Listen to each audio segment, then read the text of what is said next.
What is interchange? To fully understand your processing fees, you need to understand interchange. Understanding interchange is the first step to making sure you are not overpaying to accept credit cards from your customers. Interchange is the rate that credit card issuing banks charge for payments to be accepted from one of their cards. It is the wholesale cost rate a processor pays to process your payments. Interchange is set by card brands like Visa and MasterCard and paid to the card issuing banks. The bank that issued the credit card is the bank whose logo you see on the card, that is RBC, BMO, TD, etc., alongside the network logo, that is Visa, MasterCard, etc. Why does the issuing bank charge for payments to be accepted from their cards?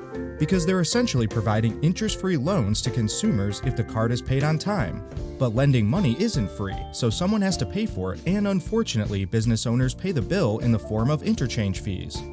The banks and card brands do not negotiate interchange fees with small and medium-sized businesses. They are set and adjusted periodically. When a processor claims they have negotiated better interchange rates, that is simply part of a sales pitch and is not true. As a business owner, you want to pay as little above the interchange rates, the cost, as possible. So how much is interchange? 3 things determine the interchange rate or cost rate of the cards your customers use at your business. Number 1, your type of business. Number 2, how you accept a card. And number 3, what type of card is it? First, card brands have different rate tables depending on the type of business. For example, restaurants, charities, and utilities are some of the few types of businesses that have their own rates. Second, there are 2 ways to accept a card payment: in person or not in person. In-person transactions are considered safer and therefore have lower interchange rates. They are considered safer because in-person transactions have a lower chance of fraud. Transactions not done in person are referred to as card not present. These are transactions that are keyed in manually, done online, over the phone, etc. These card not present transactions have higher interchange rates. The last thing that determines the interchange rate of a particular card is the type of card it is. There are many types of cards: basic cards, points cards, cashback cards, business class cards, etc. Each type of card has its own interchange rate. Cards offering an incentive for a customer to use them, that is points, cashback, etc., have a higher interchange fee compared to basic cards. You can find the exact interchange rates for all card types on the Visa, MasterCard, or Amex websites. So where do payment processors fit in?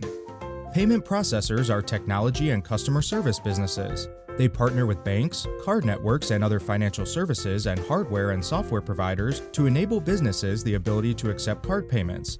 They also move the money from the card issuing banks to the business's commercial bank account. Choosing to use a processor owned by one of the big banks offers no additional benefit. They have to pay interchange fees just like any other processor, even when it's for a credit card they issued. The reason for this is because they're not the ones actually paying the interchange fee, the business owner is. The goal for business owners is simply to pay as little above interchange as necessary. Going for the cheapest processor is not always the best option, as that may impact customer service, but pricing is certainly a key consideration in choosing your processor. However, if a processor quotes you a rate lower than interchange, it is simply a sales tactic and they are being untruthful.